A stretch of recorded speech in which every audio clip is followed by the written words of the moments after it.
The sound of pills rattling in the bottle made my heart skip. I was supposed to be asleep.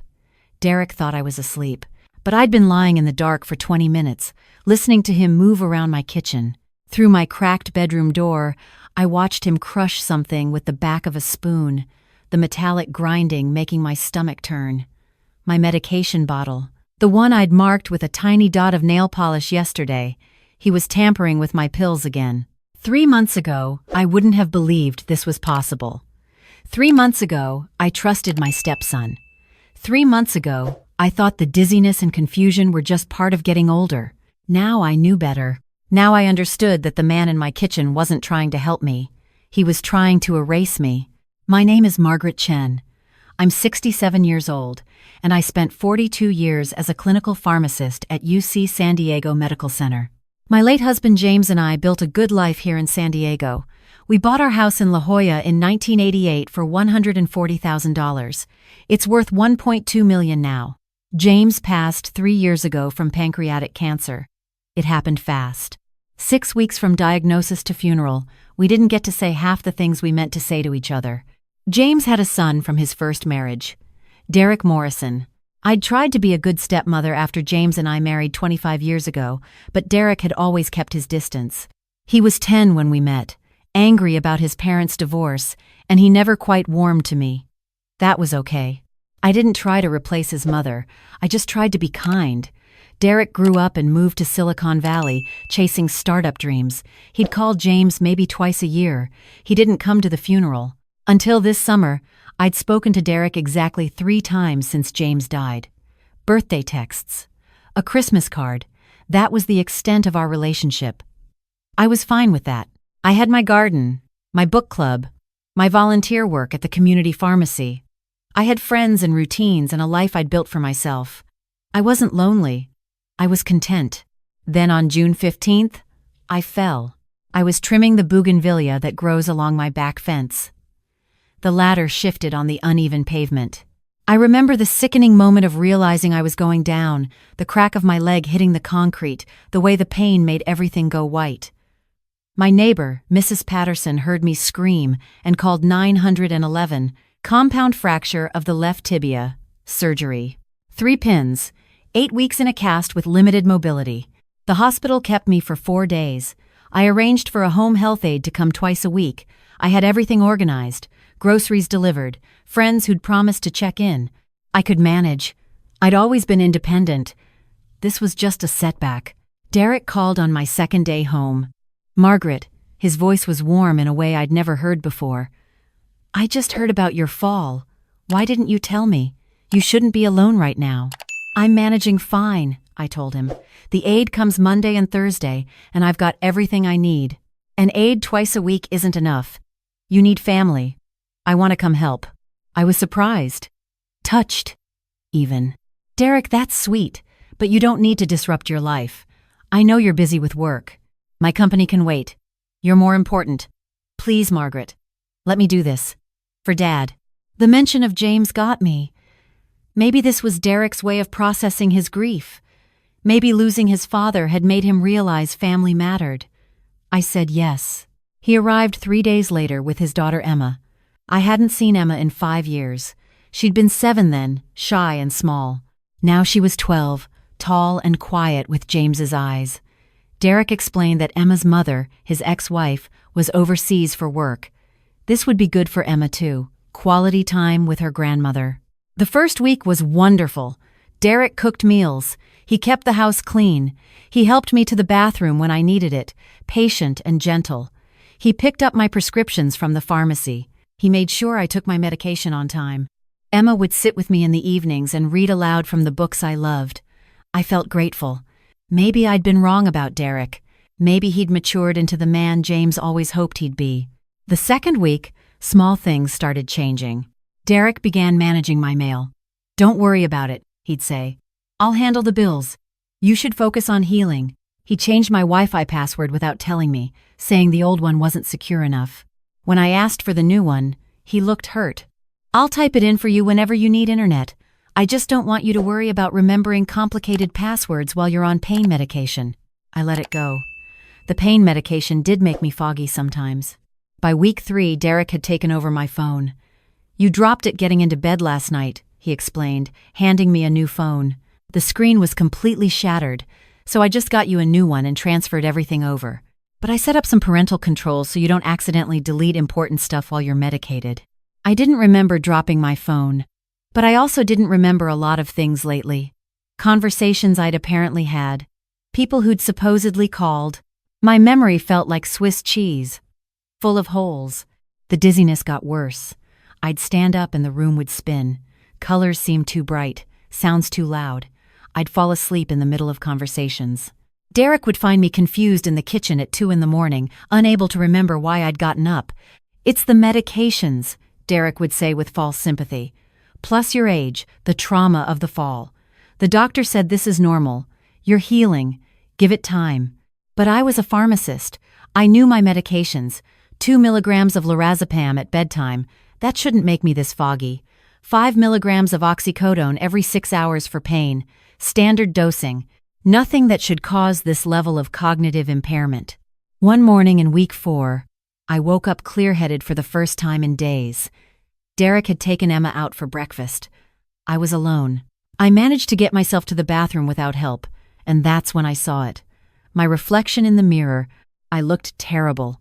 Sunken eyes, weight loss, but more than that, I looked sedated. That slack-jawed, glassy-eyed look I'd seen 1,000 times in patients who were being over-medicated. I made my way to the kitchen, to the medication organizer Derek had set up for me.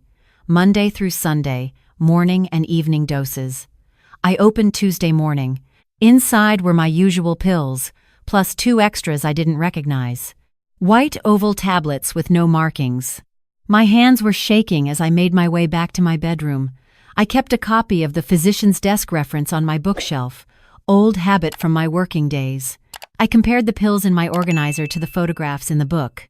Lorazepam, oxycodone, baby aspirin, and 2 5 milligram tablets of diazepam, Valium, which I had never been prescribed. Someone was giving me unprescribed benzodiazepines. Someone was drugging me. I sat on my bed, the pill organizer in my lap, trying to think through the fog in my brain. Derek had picked up my prescriptions. Derek had been organizing my pills.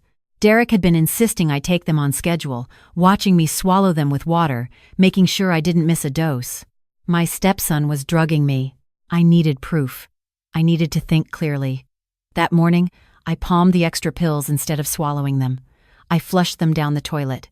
By afternoon, my head was clearer than it had been in weeks. By evening, I was sure. When Derek brought my nighttime medications, I pretended to take them, holding the pills under my tongue until he left. Then I spit them into a tissue and hid them in my bedside drawer.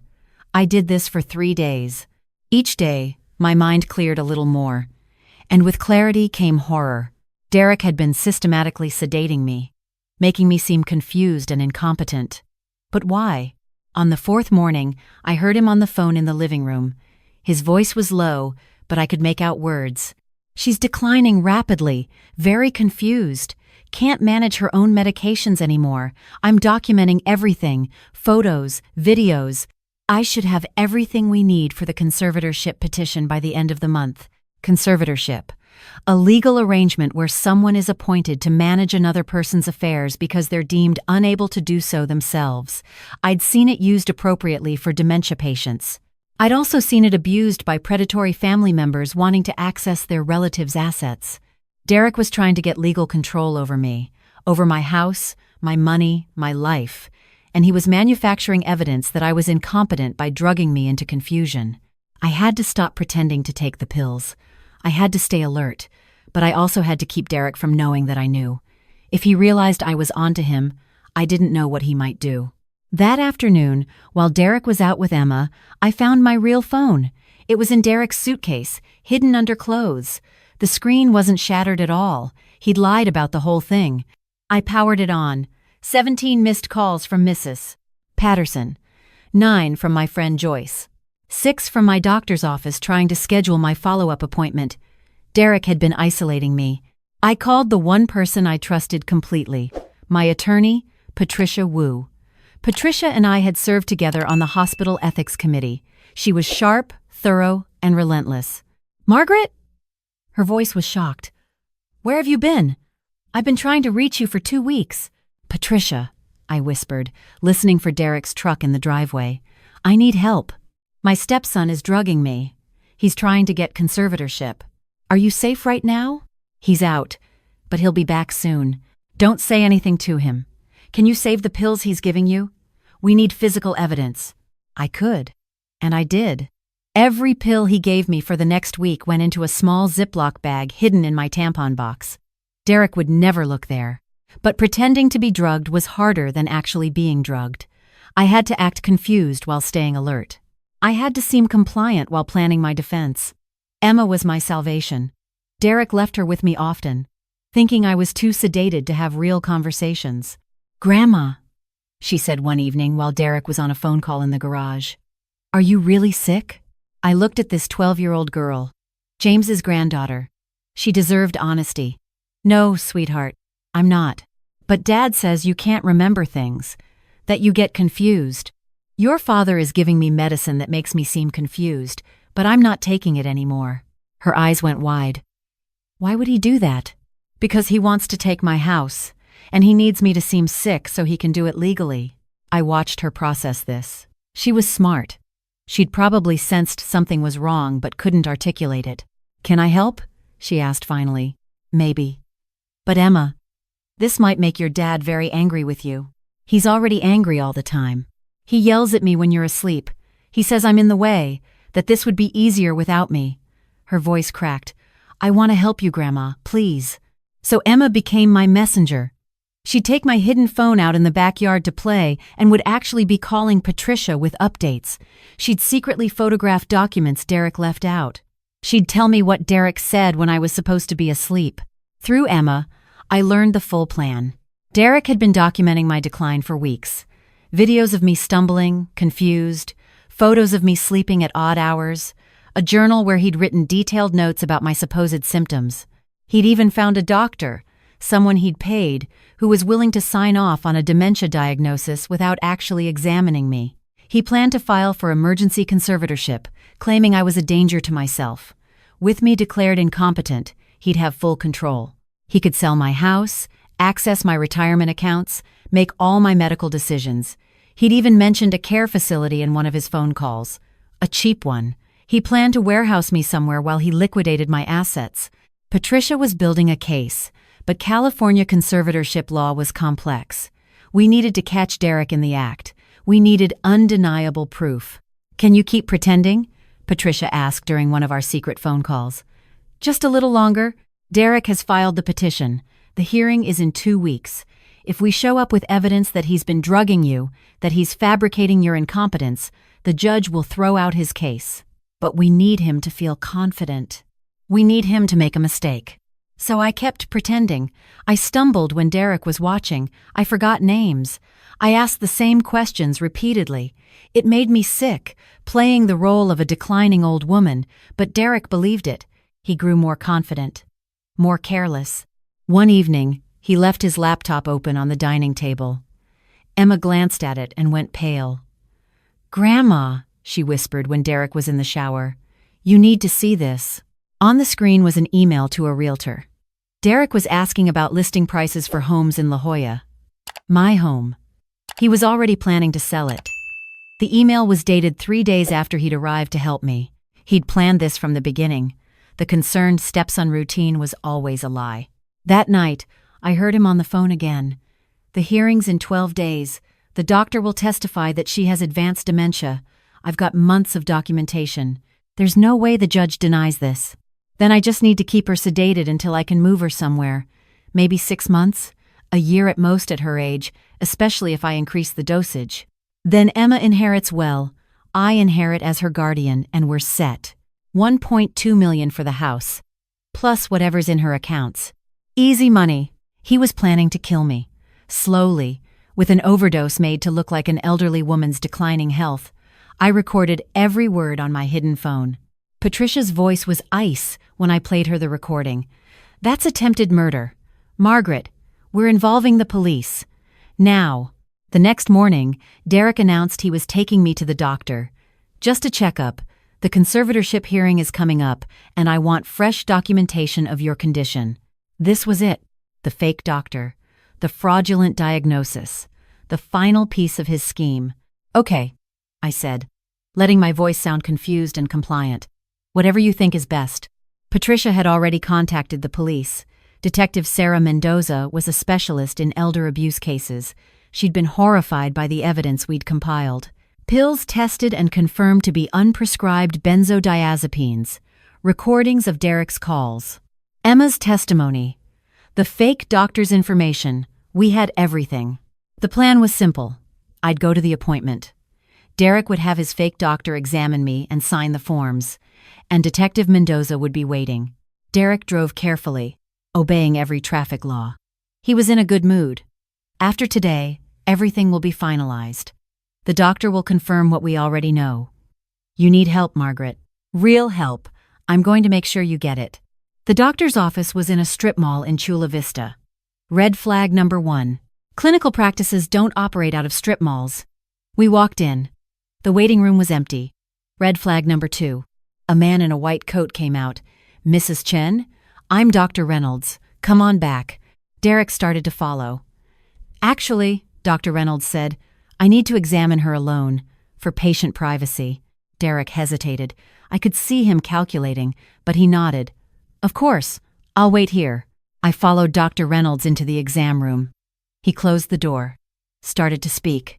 And that's when Detective Mendoza stepped out from behind a medical screen, her badge held high. Dr. Reynolds, or should I say Martin Fletcher, you're under arrest for practicing medicine without a license and conspiracy to commit elder abuse. The fake doctor's face went white. I don't know what you're talking about. We have recordings of Derek Morrison paying you $5,000 to sign a fraudulent dementia diagnosis. We have emails, we have text messages, and we have Mrs. Chen here, who, as you can see, is perfectly lucid and competent. She turned to me. Mrs. Chen, are you okay? I'm okay, Detective. Did you consent to this examination? I did not. I came under duress, believing I had no choice. Thank you. Mendoza looked at Fletcher. You have the right to remain silent. In the waiting room, 2 more officers were arresting Derek. I watched through the crack in the door. His face cycled through shock, confusion, and then pure rage when he saw me emerge from the exam room, fully alert. You, he snarled. You've been faking it. You conniving. I haven't been faking anything, I said quietly. I stopped taking the drugs you were giving me, the ones that weren't prescribed to me, the ones you added to my actual medication to make me seem incompetent. You can't prove that. Detective Mendoza held up an evidence bag full of pills. We have 3 weeks' worth of diazepam that Mrs. Chen saved. Diazepam that you gave her. That's visible on your own video footage, which you stupidly saved to the cloud. We've subpoenaed your phone records, your emails, your financial statements showing you paid Martin Fletcher here. We have recordings of you discussing your plan to sedate Mrs. Chen until she died. It's over, Derek. They let him out in handcuffs. He was still screaming about how ungrateful I was, how he'd been trying to help. Emma had been sitting in Derek's truck. When the officers brought him out, she looked at me through the window. I nodded. She was safe now. The next 3 months were difficult. Derek was charged with attempted conservatorship fraud, elder abuse, conspiracy to commit murder, and 6 other crimes. Emma moved in with her mother, who flew back from London immediately. The guilt Emma felt about her father was crushing, but I made sure she understood she'd done nothing wrong. She'd been a child in an impossible situation. She'd saved my life. The conservatorship petition was dismissed. My doctor, my real doctor, examined me and found me fully competent. My cognitive issues disappeared entirely once I stopped being poisoned. I got a new phone number, changed all my locks and security codes. Patricia helped me draft a new will with ironclad protections. Derek took a plea deal. 15 years. He'll be 50 when he gets out. Emma doesn't visit him. I send her care packages at college now. She wants to be a lawyer. Specifically, an elder law attorney. She says what happened to me happens to people all the time, and she wants to fight it. I'm doing better now. My leg healed. I walk with a slight limp, but I walk. I've started speaking at community centers about elder abuse warning signs. The isolated phone calls, The controlled medications. The sudden helpful family member who takes over everything. People need to know what to watch for. Last week, I got a message on Facebook from a woman named Linda. Her stepson had moved in to help after she'd had a stroke. She'd started feeling foggy, confused. He'd mentioned conservatorship. My story had been shared in an elder abuse awareness group. She'd read it and recognized her own situation. I helped Linda contact an attorney. She saved her pills. She documented everything. Last I heard, her stepson was under investigation. She'd gotten out before it went as far as mine did. That's why I'm sharing this. Because Derek wasn't unique. This happens all the time. Adult children, stepchildren, caregivers who see vulnerable elderly people as ATMs, who drug them, isolate them, systematically strip them of their autonomy and assets, who sometimes, like Derek, plan to accelerate their deaths. If you're elderly and someone suddenly wants to help, ask yourself why. If someone starts controlling your medications, your phone, your money, ask questions. Document everything. Tell someone you trust. Don't assume family members have your best interests at heart just because they're family. And if you're young and you have elderly relatives, check on them. Really check on them. Look at their medications. Make sure they can still make phone calls freely. Watch for signs of oversedation. Be the person who notices when something's wrong. I'm alive today because I trusted my professional knowledge, because Emma was brave enough to help me, and because Patricia and Detective Mendoza took me seriously. Not everyone is that lucky. My name is Margaret Chen. I'm 67 years old. I spent 42 years as a pharmacist, and my stepson tried to drug me to death to steal my house. But I'm still here. I'm still standing. And I'm using my voice to help others recognize the warning signs before it's too late. My house is mine. My life is mine. And I'm never, ever taking medication from someone I don't trust again.